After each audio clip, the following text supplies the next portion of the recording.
तो अभी हम पढ़ रहे हैं तीन सदिशों के गुणे के बारे में। तो तीन सदिशों का सदिश गुणन भी होगा और अदिश गुणन भी होगा। तो तीन सदिशों के अदिश गुणन के बारे में 12th में अपन पढ़ ही चुके हैं, पर एक बार उसको अपन फिर से रिकेप करेंगे, मतलब दोबारा बताएंगे। और सदिशों के चार सदिशों गुणों के बारे में है, और समय के सापेक्ष सदिश के अवकलन और अदिश और सदिश क्षेत्र के बारे में हम लोग आज पढ़ाई करेंगे टोटल, है ना। तो तीन सदिशों गुणों के देख लेते हैं। तो तीन सदिशों के गुणे को ऐसा कुछ करते हैं, ए क्रॉस बी डॉट सी, इस टाइप से। तो तीन सदिशों का ये अदिश गुणन होगा। अब कैसे होगा, देखो अदिश बनेगा कि नहीं ये देख लो।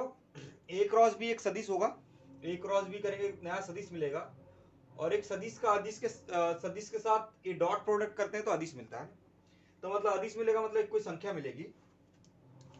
तो इसको एक लिखने का एक तरीका भी, जिसको हम लोग पहले ऐसा लिखते थे डब्बे के अंदर ए बी सी, और भी सुना होगा पहले कि 12th में कि ए बी सी, तो इसके चक्री क्रम में अगर लिखते हैं तो ए बी सी ये बराबर होगा, चक्री क्रम में देखो ए बी सी आया तो अब क्या हो जाएगा, बी सी ए हो जाएगा, बी सी ए, और चक्री क्रम में क्या हो जाएगा, सी के बाद क्या आएगा, ए आएगा, ए बी। तो A B C, B C A C A B, है ना, ए बी सी, बी सी ए और सी ए बी। तो इसको कैसा लिख सकता हूं मैं, मतलब इस रूप में देखा जाए तो इसको ऐसे लिख सकते हैं, A cross B dot C. ये कैसा हो जाएगा, B cross C dot A, dot को थोड़ा सा दिखेगा देख लेते हैं, इक्वल टू ये हो जाएगा C cross A dot B, C cross A dot B. A cross B इसको लिख सकते हैं A cross B dot C, इसको लिख सकते हैं B cross C dot A, और इसको लिख सकते हैं C cross A dot B. दूसरे तरीके से ऐसा भी लिख सकते हैं, जैसे अपने को पता है ए डॉट बी बराबर क्या होता है, बी डॉट ए, ऐसा भी होता है। तो इसको उल्टा भी कर सकते हैं, कैसा, C dot A cross B, ऐसा भी लिखा जा सकता है। इसको भी लिखा जा सकता है A dot B cross C, इसको भी लिखा जा सकता है B dot C cross A. तो इसके बारे में तुम पहले से जानते थे, बस हो गया थोड़ा सा बताना था। तो इसका गणितीय मतलब वगैरह अपने सिलेबस में कुछ है नहीं, है ना, कि गणितीय मतलब इसका क्या होगा। बस इतना है कि ये चीज क्या है अपने को वही बताना है। तो खैर फिर भी गणितीय मतलब इसका क्या हो सकता है वो बता देते हैं। और तो ये ऐसा है कि इसी को, और अगर इसको चक्री क्रम में लिख करके अगर उल्टा लिखे, अगर अपन जैसे अगर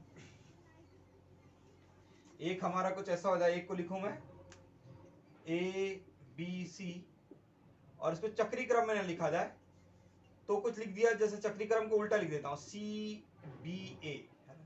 चक्री क्रम मतलब ऐसा चल रहा था, अभी मैं कैसा चल गया, उल्टा चल गया। तो इस स्थिति में यहाँ पे माइनस आ जाएगा, तो इसके बराबर हो जाएगा। चक्री क्रम में नहीं चलेंगे तो सामने क्या लगा देंगे, माइनस, तो चक्री क्रम वाले के बराबर हो जाएगा। अब दूसरा चीज है सदिशों का, तीन सदिशों का सदिश गुण, उसको ऐसे दिखाते हैं, A cross B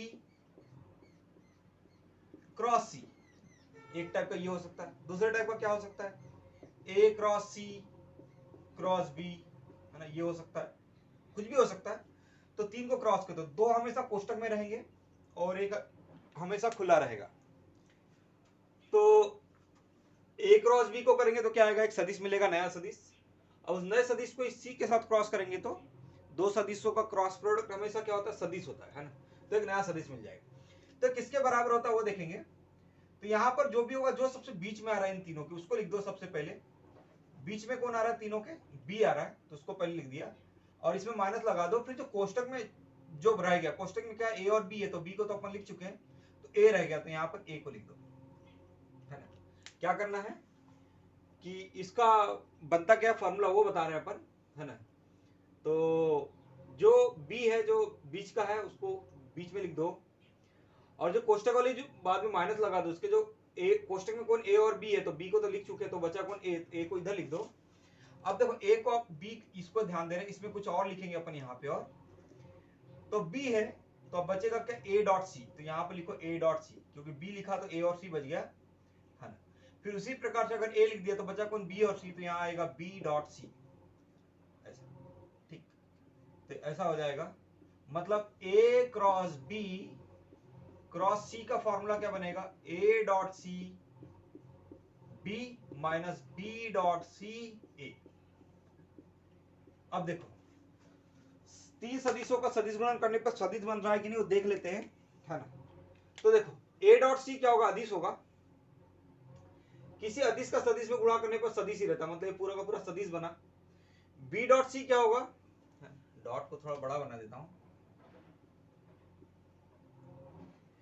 B dot सी क्या होगा, अदिश होगा।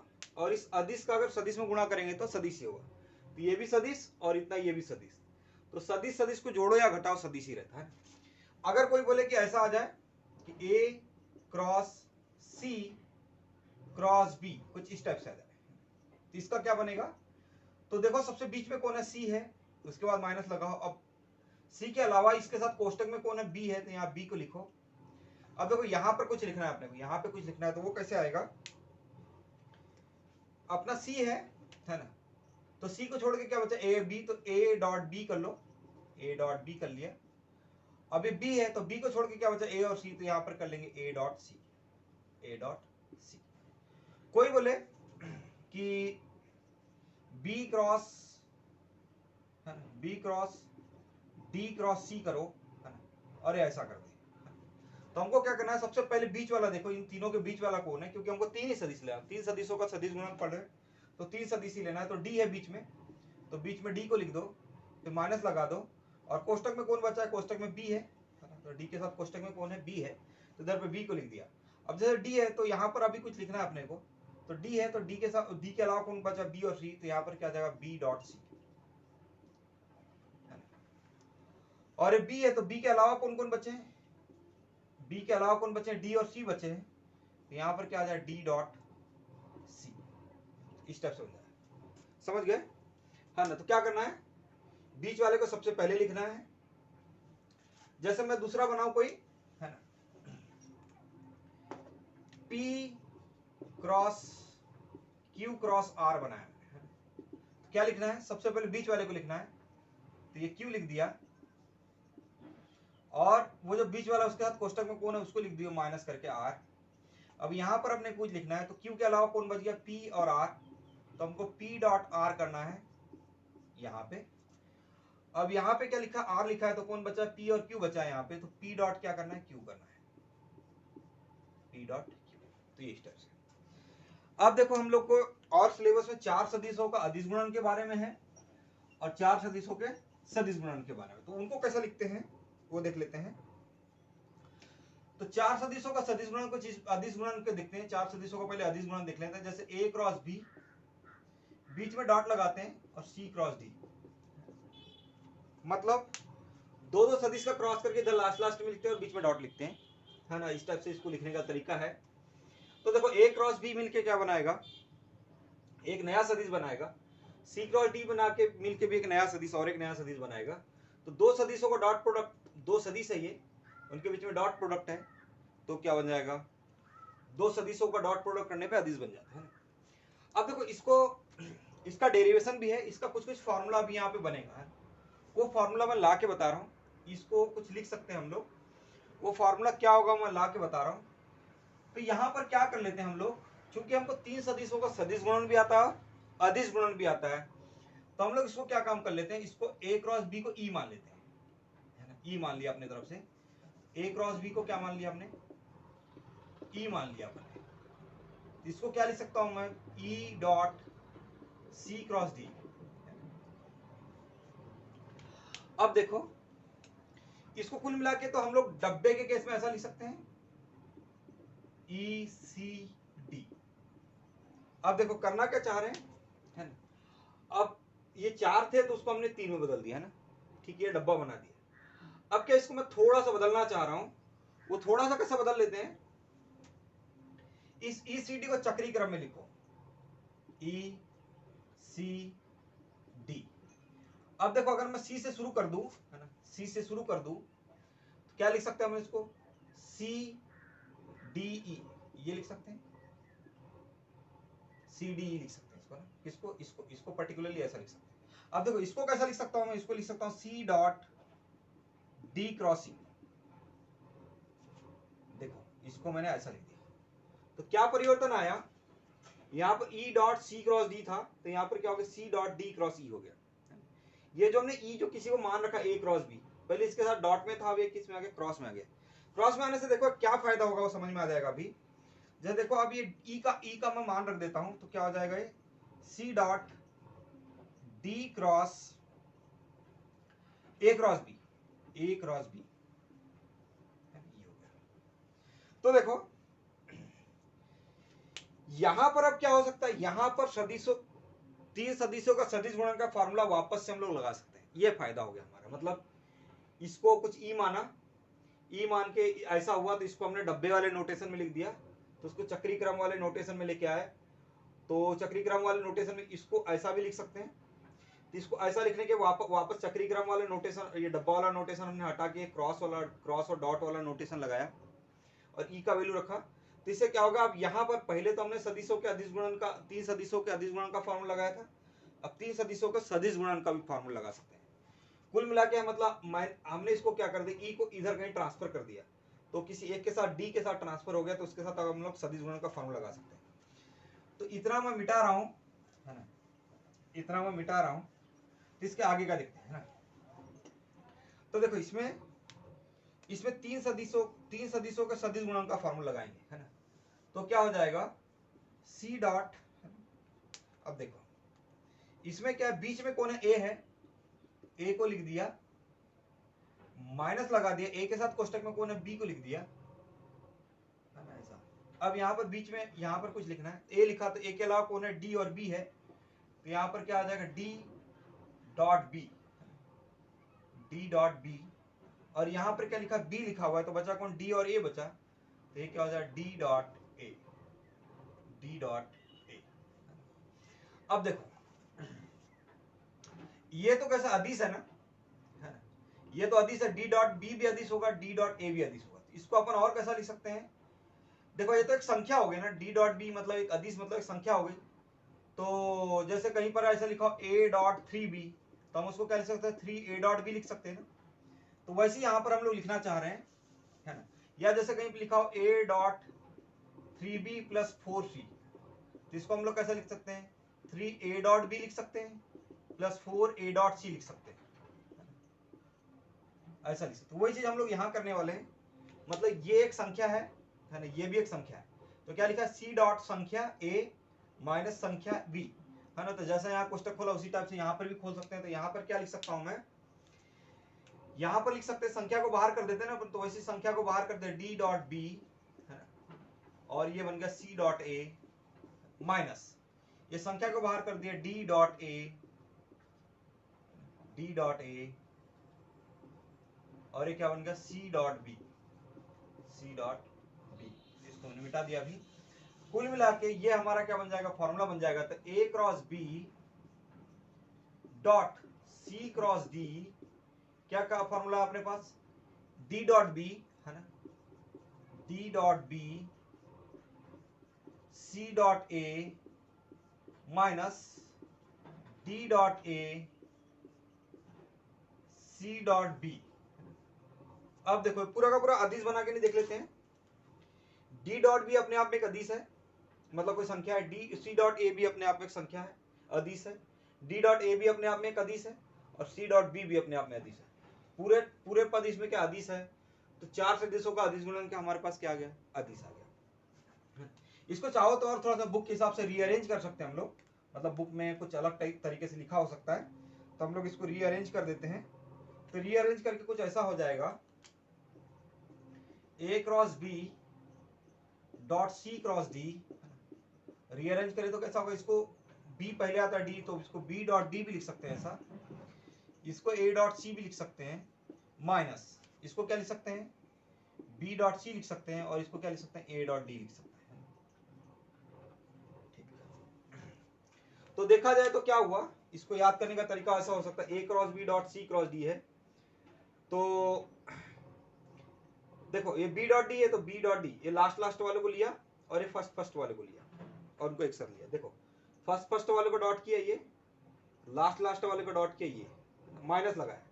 अब क्या अलग अलग, इसका फर्स्ट है तो इसका लास्ट करेंगे, तो देखो इसका फर्स्ट है तो इसका लास्ट, तो देखो ए डॉट डी किया, याद करने का तरीका बता रहे हैं, है ना। माइनस लिखने के बाद इसका फर्स्ट इसका लास्ट, तो इसका लास्ट तो इसका फर्स्ट, ये इस टाइप से। तो अपन जैसे कोई बोले ऐसा P cross Q dot R cross S, कोई बोले इसका फार्मूला क्या होगा, तो हम लोग क्या करेंगे, फर्स्ट वाले को डॉट करो P डॉट R, और लास्ट वाले डॉट करो Q डॉट R, माइनस लगाओ, फर्स्ट और लास्ट वाले को डॉट करो, क्या हो जाएगा P डॉट S, एक मिनट, ये फर्स्ट है तो इसका लास्ट लिया, इसका लास्ट लिया तो इसका फर्स्ट लेंगे, तो क्या हो जाएगा Q डॉट R। तो ये हमारा तरीका हो गया, है ना। तो ये चार सदिशों के अदिश गुणन का फॉर्मूला हो जाएगा ये। अब चार सदिशों के सदिश गुणन के फॉर्मूले पे आते हैं, ये समझ में आ गया होगा, ऐसे आशा है। अब देखो चार सदिशों का सदिश गुणन को कैसा लिखते हैं, जैसे एबीसी के रूप में लिखा जाए तो इसको कुछ ऐसा लिखेंगे, ए क्रॉस बी क्रॉस सी क्रॉस डी। इसका भी यहां पर कुछ ना कुछ फॉर्मूला बनेगा, तो उस फॉर्मूले को मैं पहले बताता हूं, फिर याद करने का तरीका बाद में बताएंगे कि कैसे याद करना है। तो यहां पर भी फिर से क्या मान लेते हैं हम लोग, ए क्रॉस बी को फिर से क्या मान लेते हैं हम लोग, ई मान लेते हैं। इसको क्या लिख सकता हूं मैं, ई क्रॉस सी क्रॉस डी। अब देखो ये तो एकदम सिंपल है, तीन सदिशों के सदिश गुणन जैसा हो गया। तो इसको कैसा लिख सकते हैं अपन लोग, इनके तीनों में जो बीच वाला है उसको लिखो, माइनस लगाओ, इसके साथ जो बीच वाला है उसके साथ कोष्टक में कौन है उसको लिखो, और यहां पर कुछ लिखना। अब यहां पर कैसा लिखेंगे, सी है तो ई और डी बच गया, सी है तो ई और डी बच गया, तो इसको क्या लिखेंगे, ई डॉट डी। और यहां पर डी है तो यहां पर क्या बच जाएगा, कौन बचा, डी है तो ई और सी बच गया, ई डॉट सी, ये हो गया, है ना। अब देखो हम लोग क्या करेंगे, ई का मान रख देंगे। अब ई का मान क्या आएगा, ए क्रॉस बी आ जाएगा, A cross B dot D dot D, और यहां पर ये आ गया सी, ठीक। अब फिर देखो माइनस ए क्रॉस बी डॉट सी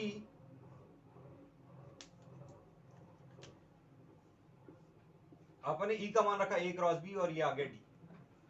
तो देखो A cross B dot D, इसको क्या लिख सकते हैं, डब्बा लिख सकते हैं, A B D C minus, इसको ऐसा लिखा है तो इसको क्या लिख सकते हैं आप, ए क्रॉस बी डॉट सी है तो इसको डब्बे के अंदर लिख सकते हैं, क्योंकि ये सदिशों, तीन सदिशों का क्या है, अदिश गुणन, ये तीन सदिशों का अदिश गुणन, तो उसको ऐसा डब्बे के रूप में लिखा जा सकता है ना। कुल मिला के क्या हुआ, है ना, इसका फॉर्मूला क्या बन गया हमारे पास, ए क्रॉस बी क्रॉस सी क्रॉस डी। इसका फॉर्मूला क्या बना, ए बी डी डब्बे के अंदर, मतलब थ्री अदिश गुणन, तीन सदिशों का अदिश गुणन, सी माइनस ए बी सी डब्बे के अंदर डी। कुल मिला के क्या पता चला, थोड़ा सा अगर नहीं दिख रहा हो तो मैं इधर लिख देता हूं, है ना। इसको क्या लिख दिया हमने, ए बी डी डब्बे के अंदर, मतलब क्या, ए बी डी तीन सदिश है, ए बी डी तीन सदिश है, उनका क्या किया, अदिश गुणन किया है, और सी माइनस क्या काम किया, ए बी सी और ए डी, मतलब ए बी सी तीन सदिशों का अदिश गुणन किया, और डी, मतलब देखो तीन सदिशों का अदिश गुणन करेंगे तो अदिश मिलेगा, अदिश गुणित सदिश मतलब क्या, सदिश हो जाएगा, ये भी अदिश गुणित सदिश का सदिश हो जाएगा। दो सदिशों को जोड़ो या घटाओ, क्या बनेगा, सदिश ही बनेगा। देख करके तो इस फॉर्मूले को ध्यान से अगर देखते हैं, है ना, ऊपर का भी मिटा देता हूं, है ना, ताकि ध्यान यहीं पर रहे, है ना। चार सदिशों के सदिश गुणन की जब बात किए तो देखो ये तीन सदिशों का अदिश गुणन आ रहा है, फिर एक सदिश आता है, तीन सदिशों का अदिश गुणन आता है, और एक सदिश आता है। अब देखो ये दोनों जो सदिश है वो कौन से आ रहे हैं, सेकंड वाले कोष्टक में से आ रहे हैं, पहला ये और दूसरा ये। जब ये पहला लिए हैं तो बाकी जो तीन सदिश बचे उनका क्या अदिश गुणन आया है, फिर बीच में माइनस लगाया, फिर ये दूसरे वाले कोष्टक का डी लिया है, तो बाकी जो बचे अब तीन, उनका क्या है, अदिश गुणन है। मतलब कोई अगर बोले कि P cross Q cross R cross S का सदिश गुणन करो बोलेगे, तो अपन क्या कर लेंगे कि दूसरा वाला जो कोष्टक, दूसरे वाले कोष्टक से एक सदिश लिख लिया, माइनस लगा लिया, और दूसरे वाले कोष्टक से लास्ट वाला सदिश लिख लिया। दूसरे वाले कोष्टक से पहले पहला वाला सदिश लिख लिया और बाद में दूसरा वाला सदिश। इसको जब देखा यहाँ है तो यहाँ पर अपने को कुछ लिखना है, यहाँ पर अपने को कुछ लिखना है। अब यहाँ पर अपने को क्या लिखना है, ये आर को छोड़ के जो कुछ भी बच गया उनका सबका क्या करना है, अदिश गुणन लिखना है, पी क्यू एस माइनस, अब एस है तो एस को छोड़ के जो कुछ बचा उसका सबका अदिश गुणन लिखना है, पी क्यू आर, ये अदिश गुणन। बस यही फॉर्मूला हुआ है ना। तो आशा करता हूँ समझ में आएगा। तो हमको डेरिवेशन भी है, मतलब बुक में जैसे तुम्हारी बुक में है जो आरपी वगैरह वाली कुछ बुक है फिजिक्स की, उसमें डेरिवेशन भी है और ये फॉर्मूला भी है लास्ट में, है ना। तो ये चीज हो गया, तो चीज आशा करता हूँ समझ में आ गया होगा, है ना। अब इसके बाद टॉपिक है तुम्हारी बुक का फिर समय के सापेक्ष सदिश का अवकलन, है ना। समय के सापेक्ष सदिश का अवकलन। देखो ये अगर ये भी कोई समय के सापेक्ष सदिश का अवकलन कोई टफ चीज नहीं है, ये भी इजी चीज है। अगर अपने को अवकलन आता है तो ये भी आता है, बहुत आसान है। तो इसकी थ्योरी पे आते हैं और इसकी थ्योरी कैसी उसको देखते हैं ना। अब देखो अवकलन किसका होता है, पहले तो अवकलन को थोड़ा सा हम लोग देख लेते हैं। अवकलन किन किन चीजों का होता है। अवकलन हमेशा किसी न किसी फलन का होता है ना, फलन का अवकलन करते हैं। या अवकलन हमेशा चर का होता है, मतलब अगर अचर का अवकलन करें, डी बाई डी एक्स भी अगर अचर कर दे कोई सी, तो उसका क्या होता है, जीरो हो जाता है। और कोई चर है तो उसका जरूर कुछ ना कुछ दूसरा चर आता है ना। मतलब अवकलन क्या होता है, अवकलन एक हिसाब से जैसे D by D x x square है तो इसका क्या होगा 2x, तो एक फलन को दूसरे फलन में बदल देता है। ये यहां पर चर का वर्ग हो रहा है तो यहां पर चर का क्या कर दिया, इसने दोगुना कर दिया, चीजों को चेंज कर देता है। तो जो चीजें बदल रही होगी उसका कुछ ना कुछ अवकलन जरूर होगा, पर जो चीजें बदल नहीं रही होगी, जैसे x का चर राशि ना, क्योंकि x का मान बदलेंगे, कुछ भी रख सकते हैं x का मान, तो चर राशि का कुछ ना कुछ अवकलन होगा, पर जो अचर राशि होगा उसका अवकलन हमेशा क्या होगा, जीरो होगा। तो उसी प्रकार अगर सदिश भी बदल रहा है, सदिश का मान बदल रहा है ना, सदिश अगर बदल रहा है तो उसका भी अवकलन किया जा सकता है। और सदिश अगर बदल नहीं रहा है ना, सदिश नियत है तो उसका अवकलन जीरो हो जाएगा। पर अगर सदिश बदल रहा है तो उसका कुछ ना कुछ अवकलन आएगा। अब वो क्या आएगा आगे देखते हैं अभी, है ना। पर सदिश में दो चीजें होती है, सदिश में दो चीजें होती है, एक क्या होता है, परिमाण होता है और दिशा होता है। अगर सदिश का परिमाण भी बदल रहा है तब भी हम लोग बोलते हैं सदिश बदल रहा है ना। सदिश का परिमाण भी बदल रहा है, जैसे कोई वस्तु है एक्स अक्ष की, धनात्मक एक्स अक्ष की तरफ जा रहा है, मतलब उधर ही जा रही है, पर वस्तु की स्पीड हमेशा या वेग हमेशा बढ़ता जा रहा है ना, मतलब परिमाण बदलते जा रहा है, तो हम लोग क्या बोलेंगे, वेग बदल रहा है। और अगर परिमाण अकेला अकेला बदले तो भी हम लोग बोलेंगे सदिश बदल रहा है, और परिमाण न बदल के केवल दिशा भी बदले तो भी हम लोग बोलेंगे सदिश बदल रहा है, क्योंकि दोनों चीजें उसमें, परिमाण भी है दिशा भी है। अगर परिमाण बदल रहा है तो हम लोग बोलेंगे सदिश बदल रहा है, दिशा भी बदल रही है तो भी हम लोग अकेले अकेले परिमाण बदल रहा है तो भी हम लोग बोलेंगे सदिश बदल रहा है, अकेले अकेले दिशा बदल रही है तो भी हम लोग बोलेंगे सदिश बदल रहा है, दिशा और परिमाण दोनों बदले तो भी हम लोग, तब तो हम लोग बोले ही सकते हैं सदिश बदल रहा है ना, कोई इसमें इशू ही नहीं है। तो जब कभी भी सदिश का परिमाण या दिशा या दोनों बदलेंगे तब सदिश का अवकलन जीरो नहीं होगा, कुछ ना कुछ मान आएगा। पर अगर वो किसी सदिश का परिमाण भी नहीं बदल रहा है और दिशा भी नहीं बदल रही है तो सदिश का अवकलन क्या आएगा, जीरो आएगा, है ना, जैसा कि अपन पहले से जानते हैं। तो और सदिश के अवकलन वाला कॉन्सेप्ट, जैसे अब तुमको, है ना, जैसे कोई सदिश लिख दूं मैं, सदिश कोई लिख दूं, सदिश ए, है ना, एक्स स्क्वायर आई के, ऐसा। अब तुमको लगे एक्स स्क्वायर का तो ठीक है ना, ये आई कैप का अवकलन कैसे होगा, ये भी एक मतलब, क्योंकि सदिश में दोनों का अवकलन होना है ना, इसका भी होना है, इसका भी, दिशा का भी होना है और परिमाण का भी होना है। तो यहाँ पर आई कैप तो दिशा बता रहा है और एक्स स्क्वायर क्या बता रहा है, परिमाण बता रहा है, जो कि बदल रहा है ऐसा। तो खैर दिशा बदलती है तो सदिश से दिशा बदलने से क्या होता है, इन सब चीजों से तुम अनभिज्ञ नहीं हो, तुम पहले से भी जानते हो। मैं बता देता हूँ क्या मतलब, बस यहाँ पर क्या हम लोग एक टॉपिक के रूप में पढ़ रहे हैं, वहां पर ऐसा बताया नहीं था कि हम लोग सदिश की दिशा बदल रही है तो इसकी वजह से कुछ नया चीज हमको मिल रहा है, हमने ये स्पेसिफिकली ऐसा बोला नहीं, मतलब 11th वगैरह में बाकी बोला हुआ। जैसे हम लोग ऐसा वृत्ति गति देखते हैं ना, वृत्ति गति देखते हैं तो क्या होता है, इसकी चाल नियत मतलब नियत चाल वाला वृत्ति गति हमने पढ़े थे 11th में। पर देखो जैसे यहाँ पर किसी वस्तु को अगर घुमा रहे हैं तो इसका वेग अभी इस समय पे इधर है, बोला होगा पहले बता होगा, वेग हमेशा स्पर्श रेखा की दिशा में होता है ना ऐसा। तो देखो पहले वेग की दिशा इधर थी, अब वेग की दिशा इधर आ गई, वेग की दिशा इधर आ गई, वेग की दिशा इधर आ गई। वेग का परिमाण नहीं बदल रहा, यहाँ पर चाल नहीं बदलते, तो वेग के परिमाण को हम लोग चाल बोलते हैं। तो यहाँ पर हमने जो 11 में पढ़ा था उसमें हमने चाल को बदला नहीं था, पर दिशा को बदला था। चाल को नहीं बदला था, दिशा को बदला था, है ना। तो इसकी वजह से अब देखो वेग में परिवर्तन की दर क्या होती है, त्वरण होती है ना। वेग में परिवर्तन की दर त्वरण होती है। तो इसमें देखो एक त्वरण आया था जिसको हमने बोला था अभिकेंद्री त्वरण, जिसका मान इधर की तरफ होता था v²/r। तो देखो अब कई लोगों के मन में उस समय कंफ्यूजन आता है, इसकी चाल नियत है, इसकी स्पीड तो चेंज नहीं हो रही, तो त्वरण कैसे होगा, पर दिशा बदल रही ना, इसलिए त्वरण आया, है ना। तो जब कभी भी वेग में परिवर्तन होगा तो त्वरण आएगा, चाहे परिमाण बदले चाहे दिशा बदले, है ना।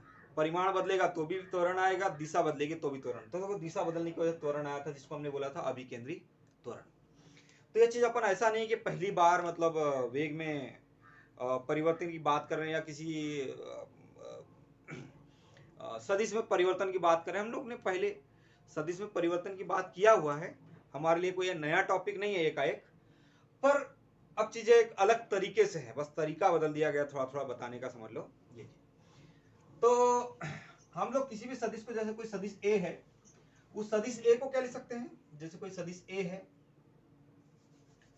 सदिश ए है तो उसको सदिश ए को लिखने का तरीका होता है सदिश का परिमाण और सदिश की दिशा। तो किसी भी सदिश की दिशा को उसके इकाई सदिश द्वारा दिखाते हैं, तो उसको क्या बोलते हैं, एक है। तो इसी को लिख के हम लोग ऐसा भी सकते हैं ए एक है ना। तो इस सदिश को अगर समय के सापेक्ष अगर अपन अवकलन करेंगे तो क्या बन जाएगा, dA/dt इक्वल टू हो जाएगा d/dt a एक। सिंपल। अब देखो यहां पर ये भी चीज बदल रहा है, ये भी चीज बदल, जैसे अपन करते थे d/dx है ना, x² sin x। तो ये भी चर है, ये भी चर है, मतलब चर है मतलब बदल रहा है ना। तो हम लोग क्या करते थे, दोनों का अवकलन करते थे। पहले का अवकलन किया, पहले को जैसा का तैसा रखा, दूसरे का अवकलन किया, प्लस दूसरे को जैसा का तैसा किया, पहले का अवकलन किया। वही चीज यहाँ पर भी होगी, क्योंकि दोनों ही चीजें बदल रही है, दोनों ही चीजें चर राशि है, तो दोनों का ही ऐसा करके अवकलन हो जाएगा। तो गुणा वाला फॉर्मूला लग जाएगा कुल मिला के यहाँ। तो क्या हो जाएगा, पहला जैसा का तैसा, दूसरे का अवकलन, प्लस दूसरा जैसा का तैसा, पहले का अवकलन, कुल मिला के ये चीज हो जाएगा। तो यही क्या है, किसी सदिश का समय के सापेक्ष अवकलन है ना। अगर कोई एक चीज मान के लो, अगर दिशा लगातार नहीं बदल रही तो इसका अवकलन क्या हो जाएगा, जीरो हो जाएगा। दिशा नहीं बदल रही होगी तो अवकलन जीरो, या परिमाण नहीं बदल रहा होगा तो इसका अवकलन क्या हो जाएगा, जीरो हो जाएगा। ये कुल मिला के चीज थी। तो खैर ये ऐसा हो गया। तो सिंपली क्या करेंगे हम लोग, किसी भी सदिश का समय के सापेक्ष अगर अवकलन करना हो तो उस सदिश को उसके परिमाण और उसकी दिशा मतलब उसके इकाई सदिश के रूप में लिख लो, उसका परिमाण और उसका इकाई सदिश लिख लो।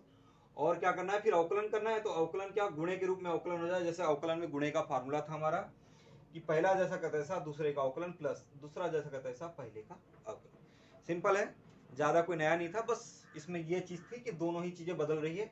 और सदिश को हम लोग लिखना कैसे, सदिश का परिमाण और उसकी दिशा के रूप में अलग से लिखना। तो जैसे कोई बोले कि सदिश कोई आर है, कोई बोले कि आर सदिश है ना, आर बराबर एक्स आई के प्लस वाई जे के प्लस जेड के, ऐसा कोई सदिश है, तो इसका अवकलन क्या होगा, तो डी आर बटे डी टी करेंगे अपन डी बटे डी टी एक्स आई के प्लस वाई जे के प्लस जेड के। तो यहां पे क्या हो जाएगा, इसको अवकलन करेंगे तो डी बटे डी टी एक्स आई के, जैसा धन वाला फॉर्मूला लगाते थे, वाई जे के प्लस डी बटे डी जेड के। अब देखो यहां पर क्या है, अब इसको पर्टिकुलरली इसको बताता हूं, डी बटे डी टी एक्स आई के को कैसा लिखेंगे हम लोग, उसको कैसा लिखेंगे, आई के, इसको लिखेंगे एक्स डी बटे डी टी, मैं केवल इतने को बता रहा हूं ना कैसा करेंगे, है ना। ठीक है, आई के प्लस आई के डी बटे डी टी एक्स। अब हमको पता आई केप जो है सदिश जो है क्या होता है, एक्स अक्ष, धनात्मक एक्स अक्ष की तरफ दिशा बताता है। तो आई केप जो है दिशा एक फिक्स दिशा है ना? मतलब हम लोग आई केप मतलब इस दिशा को बदल नहीं रहे, ये धनात्मक एक्स अक्ष के तरफ ही है। इतने का मान क्या हो जाएगा, जीरो हो जाएगा। तो x into zero plus I D बटे डी टी एक्स। क्यों? क्योंकि आई कैप का मान, आई कैप एक दिशा बताता है, किधर बता रहा है? एक्स अक्ष की तरफ दिशा बता रहा है, और एक्स अक्ष की दिशा तरफ कभी बदलते नहीं ना, तुम पूर्व दिशा में चल रहे हो तो पूर्व दिशा में चल रहे हो तो बदल थोड़ी रही, यहाँ दिशा बदल नहीं रही, मतलब दिशा कैसे काम कर रही है? एक चर राशि की तरफ काम नहीं कर रही है, अचर राशि की जैसे काम कर रही है यहाँ पर दिशा, है ना, इसलिए उसका अवकलन क्या आ गया? 0 आ गया। तो कुल मिला के क्या आ गया? आई डी बटे डी टी एक्स ऐसा आ गया। तो इसी सेम लाइन पे हम लोग यहाँ पे लिख सकते हैं, सभी में ऐसा ही कर सकते हैं। तो ये क्या हो जाएगा? आई केप डी एक्स बटे d t plus j cap d y बटे d t plus k cap d z बटे डी टी। अब इसी को अगर मैं स्थिति सदिश मान लूं किसी वस्तु का, अगर इसी को मैं स्थिति सदिश मान लूं तो ये क्या बता देगा? वेग बता देगा उस वस्तु का, है ना, क्योंकि वेग जब हम लोग स्थिति का अवकलन करते हैं तो हमको क्या मिलता है? वेग मिलता है। तो बुक में पढ़ के देख सकते हैं, वेग निकाल के उसने बताया हुआ है, तो आप लोग बुक से पढ़ सकते हैं, तो वेग का पता चल जाएगा, वेग कैसे लिखते हैं। ठीक है। अब अगला टॉपिक हमारा सदिश क्षेत्र और अदिश क्षेत्र। फिर से ये सदिश क्षेत्र और अदिश क्षेत्र, ये ऐसा नहीं कि तुम पहली बार पढ़ रहे हो, पहले भी पढ़ा है, बट उसका ऐसा नामकरण नहीं किया कि इसको अदिश क्षेत्र बोलेंगे और इसको सदिश क्षेत्र बोलेंगे। अब देखो, क्षेत्र के बारे में तुम पहले भी पढ़ चुके हो, विद्युतीय क्षेत्र, चुंबकीय क्षेत्र, गुरुत्वीय क्षेत्र, ये पढ़ा था। तो क्षेत्र, पर क्षेत्र की ना ऐसा कोई प्रॉपर परिभाषा नहीं दी गई थी, मतलब कि क्षेत्र का मतलब क्या, ऐसा कुछ गणितीय परिभाषा नहीं दी गई थी। यहाँ पर कुछ गणितीय मतलब दिखाया जाएगा थोड़ा सा। क्षेत्र किसको बोलेंगे? एक मतलब अब एक फॉर्मल डेफिनेशन दे रहे हैं, समझ लो कि हर एक चीज के बारे में। हम कोई भी राशि भौतिक राशि है ना, तो जैसे विद्युत है, मतलब विद्युत है तो उसका एक विद्युत क्षेत्र हमने बोला था। चुंबकीय राशि है तो उसका चुंबकीय क्षेत्र हमारा आया था। तो क्षेत्र तब बोलते हैं जब किसी भौतिक राशि का पूरे के पूरे आयतन में, मतलब यहाँ पर अगर जैसे आवेश रखा है तो उसकी वजह से विद्युत क्षेत्र यहाँ यहाँ यहाँ यहाँ हर जगह कुछ ना कुछ क्षेत्र बनेगा, विद्युत क्षेत्र बनेगा ना। क्यों? क्योंकि अगर यहाँ पर आवेश रखा है तो इधर कहीं आवेश, कहीं पर भी छोटे मोटे आवेश रखें तो उन सबको ये आवेश क्या लगा सकता है? बल लगा सकता है, इसको सबको अपने तरफ खींच सकता है। तो आवेश की वजह से उसके आसपास क्या बनता है? विद्युतीय क्षेत्र बनता है। इसका मतलब हम लोग किसी चीज को क्षेत्र तब बोलते हैं जब उस भौतिक राशि का कोई भी बिंदु लोगे तुम तो हर जगह कुछ ना कुछ मान है। अगर उस भौतिक राशि का उसके आसपास कोई भी बिंदु लोगे या कहीं पर भी कोई बिंदु लोगे पूरे ब्रह्मांड में, तो उसका मान है, कुछ ना कुछ मान है ही है, हर जगह उसका मान है। और मान बदल रहा है, हो सकता है बदल भी रहा हो सकता है ना भी बदल रहा हो, पर मान है, हर बिंदु पे मान है। मतलब इधर भी लोगे तो भी मान है, इधर भी लोगे तो भी मान है, इधर जिधर भी लोगे, ऐसा नहीं कि बोर्ड में ही मान है। मतलब हाँ, हमारा तल है, बोर्ड पे हम लोग लिख सकते हैं इसलिए बोर्ड पे बताया, बाकी ऐसा बाहर भी है ना, यहाँ से जितनी दूरी है उसके हिसाब से विद्युत क्षेत्र निर्भर करता है, तो उसका मान मिलेगा। जब भी किसी भौतिक राशि का पूरे क्षेत्र में, मतलब पूरे एरिया में, पूरे आयतन में, पूरा आसपास उससे जितनी दूरी पे जाओगे उसका कुछ ना कुछ मान है। हो सकता है मान बहुत कम हो, बहुत ज्यादा हो, कुछ भी हो सकता है, पर कुछ ना कुछ मान है हमारे पास। तो ऐसे में उसको क्या बोलेंगे? क्षेत्र बोलते हैं, है ना। तो जैसे विद्युत से रिलेटेड है तो विद्युत क्षेत्र, चुंबक से रिलेटेड है तो चुंबक क्षेत्र, गुरुत्वाकर्षण से रिलेटेड है तो गुरुत्वीय क्षेत्र। अब उसमें कुछ क्षेत्र ना अदिश होते हैं और कुछ क्षेत्र सदिश होते हैं। जैसा कि चुंबकीय क्षेत्र, चुंबकीय क्षेत्र कैसा है? चुंबकीय क्षेत्र की तीव्रता कैसे? एक सदिश राशि है ना, तो चुंबकीय क्षेत्र जो होगा वो कैसा होगा? सदिश क्षेत्र होगा। अब देखो, विद्युतीय क्षेत्र भी सदिश होगा, चुंबकीय क्षेत्र की तीव्रता कैसे सदिश रहती है, तो चुंबकीय क्षेत्र भी कैसा होगा? सदिश क्षेत्र होगा। पर जो विद्युतीय विभव है, विद्युतीय विभव कैसी राशि है? विद्युतीय विभव अदिश राशि है। पर हमको पता है विद्युतीय विभव का भी हर बिंदु पर कुछ ना कुछ मान होता है ना। तुम कोई भी बिंदु ले लो, उस पर विद्युतीय विभव का कुछ ना कुछ मान होगा, पर विद्युतीय विभव कैसी राशि? अदिश राशि है। तो उसकी वजह से जो क्षेत्र बन रहा है उस क्षेत्र को हम लोग क्या बोलेंगे? अदिश क्षेत्र बोलेंगे। जैसे गुरुत्वीय विभव भी कैसी राशि? अदिश राशि है, पर उसका हर जगह कुछ ना कुछ मान है ना। मतलब ब्रह्मांड का कोई बिंदु लोगे तो उसमें मान है ही है ना। तो गुरुत्वीय क्षेत्र की वजह से गुरुत्वीय विभव का जो क्षेत्र बनेगा उसको हम लोग क्या बोलेंगे? वो कैसा क्षेत्र है? अदिश क्षेत्र। तो हमारे पास सदिश क्षेत्र और अदिश क्षेत्र आएंगे, है ना। तो ये समझ ही गए होंगे सदिश क्षेत्र अदिश क्षेत्र। तो ऐसा नहीं है अपन पहली बार पढ़ रहे हैं, पर हमने ऐसा कोई नामकरण नहीं दिया था कि विद्युतीय विभव है तो बस हम लोग विभव बोलते थे, बिंदुओं पर निकाल लेते थे। पर हर बिंदु पे विद्युतीय विभव होगा, हर बिंदु पर विद्युत क्षेत्र की तीव्रता होगी, इसलिए इसको विद्युतीय क्षेत्र बोलना, ऐसा हमने फॉर्मली बोला नहीं था, बट ऐसा नहीं कि हम लोग जानते नहीं थे। तो किसी सदिश राशि का अगर मतलब पूरे ब्रह्मांड में, मतलब पूरे स्पेस में अगर कुछ ना कुछ मान है, तो उसका हम लोग उस सदिश राशि का क्षेत्र बोलेंगे, तो सदिश क्षेत्र हो जाएगा। वैसे अदिश राशि का मान है तो अदिश क्षेत्र। अब पूरे ब्रह्मांड में नहीं तो अगर थोड़े से एरिया, इतने जगह में भी है ना, एक ऐसा मैं गोला बना रहा हूँ समझो, इतने जगह में भी है, तो उस क्षेत्र को बोलेंगे कि ये क्षेत्र इतनी ही जगह में। कोई सदिश राशि मान के लो, कोई सदिश राशि हमने बोल दिया कि एक्सीलेंस सदिश राशि, कोई एक्सीलेंस नाम दे दिया उस सदिश का, और इतने जगह में ही है, तो एक्सीलेंस क्षेत्र बोल देंगे। इतने क्षेत्र को क्या बोल देंगे? एक्सीलेंस क्षेत्र। मतलब हम लोग बोलेंगे एक्सीलेंस क्षेत्र इतने में ही फैला, ऐसा कुछ भी ऐसा नाम दे दिया तो, है ना। तो अब देखो, अब जैसे विद्युतीय क्षेत्र की बात करें तो विद्युतीय क्षेत्र कैसा आता था? किसी आवेश की वजह से 1/4πε0 Q/r², है ना। r मतलब क्या होता था? जहां पर, अब मान के चलो मैंने आवेश को रख दिया मूल बिंदु में, है ना, ये जो Q है आवेश मूल बिंदु में रख दिया, तो मूल बिंदु से हर एक बिंदु की दूरी है ना। अब देखो इसकी, अब इसकी दिशा को हमने नहीं बताया ना, इसकी दिशा हमेशा क्या होगी? इससे दूर की तरफ होगी ना। मतलब धनात्मक आवेश रखा है तो हमने पहले ही बोला था, मतलब 12वीं में पढ़ाई होगा, धनात्मक आवेश से उसकी दूर की तरफ कैसा आता है? विद्युतीय क्षेत्र की तीव्रता उससे क्या आती है? दूर आती है। विद्युत क्षेत्र उसके क्या, दूर की तरफ आता है। और धनावेश आता है तो, ऋणावेश होता है तो उसके तरफ होता है ना। ये बात अपन पहले से जानते हैं। तो यहां पर इसका मान कुछ और होगा, यहां पर भी कुछ और मान होगा, यहां पर भी कुछ और मान होगा, क्योंकि दूरी अलग अलग है ना। यहाँ दूरी कम है, यहाँ दूरी ज्यादा है, यहाँ दूरी ज्यादा है, उससे ज्यादा है, तो मान अलग अलग है, पर दिशा भी सब में क्या होगी? सेम होगी। अब देखो यहां से अगर मैं एक ऐसा वृत्त खींच लूं, मतलब यहां से इतनी ही दूरी बराबर पे जाऊं, तो यहां पर मान और यहां पे मान, है ना, या इतनी ही दूरी पर, जितनी दूरी ये लिया उतनी दूरी यहां ले लूं, तो यहां पर मान, यहां पर मान और यहां पर मान, विद्युतीय क्षेत्र का क्या बराबर मान है, पर दिशा अलग है, क्योंकि यहां पर दिशा इधर है और यहां पर दिशा इधर है। तो ये चीज है ना। तो इतनी बात है, इतनी बातें लिखी हुई है ना। तो बाकी मैं एक चीज और थोड़ा सा बता देता हूं। तो इसका अगला टॉपिक हमारा डाइवर्जेंस और कर्ल ही होगा, और डाइवर्जेंस, कर्ल और ग्रेडियंट को समझना बहुत जरूरी है, तो हमारा अगला टॉपिक वही होगा। तो उस डाइवर्जेंस, कर्ल और ग्रेडियंट को समझने से पहले एक दो चीजें बहुत इंपॉर्टेंट है, वो चीजें मैं अभी बता दे रहा हूं, ताकि अगले लेक्चर में हम लोग को डाइवर्जेंस और कर्ल पे ही फोकस करें, दूसरे चीजों को बीच में बताना ना पड़े। तो वो बातें मैं बता देता हूं कि वो बातें क्या है ना। जैसे कि हमको दो चीजें चाहिए, है ना। एक हम लोग बोलते हैं आंशिक अवकलन, है ना, पार्शियल डिफरेंशिएशन बोलते हैं, वो खैर थोड़ा आगे है, पर फिर भी अभी बता देता हूं। पार्शियल डिफरेंशिएशन, आंशिक अवकलन होता है ये। जैसे कोई फलन है ना, एफ, पहले हम लोग एफ एक्स ही रहता था ना, एक्स स्क्वायर।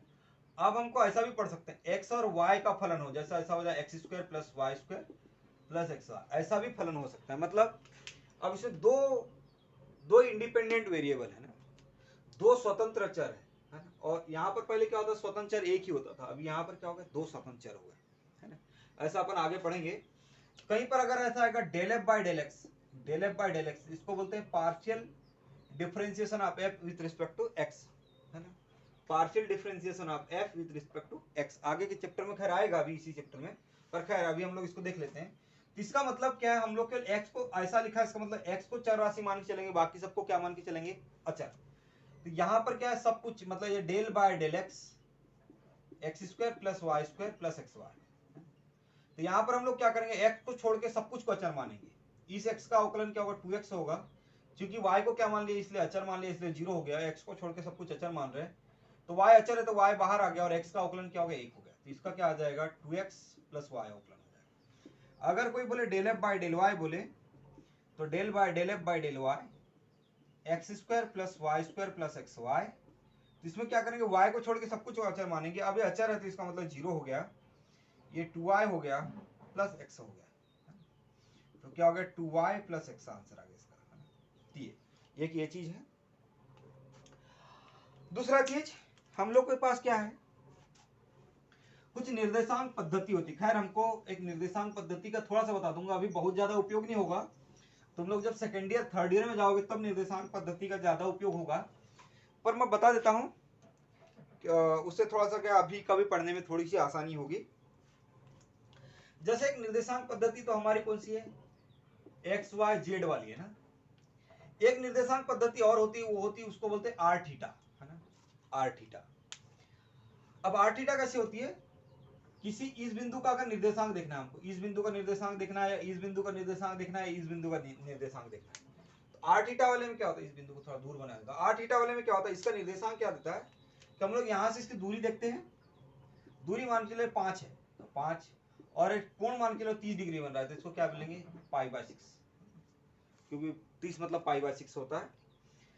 और इसको यहां बना देता, ये वाली दूरी अगर कितने 8 है, इसको बोलेंगे 8, और यहां से ये मान चलो 45 डिग्री है, तो इधर एंटी क्लॉकवाइज को धनात्मक नाप लेते हैं, और ये क्या है यहाँ एक्स अक्ष से क्लॉकवाइज चल रहे हैं, तो इसको ऋणात्मक, तो मतलब -π/4 बोल देंगे इसको। वैसे अगर ये है, इसकी दूरी अगर 10 है तो इसका निर्देशांक होगा 10, और एक कोण अगर 120 है तो 120 डिग्री, अभी डिग्री में लिख देता हूं, अभी मैं उसमें नहीं लिख रहा ना, किसमें रेडियंस में नहीं लिख रहा, रेडियंस में चेंज कर सकते हैं, खैर इसको रेडियंस में चेंज करना पड़ेगा, तो 120 डिग्री इस टाइप से लिख दिया, या है ना, अगर रेडियंस में लिखना भी है तो आ जाएगा 2π/3, 2π/3, कोई तकलीफ बात नहीं है।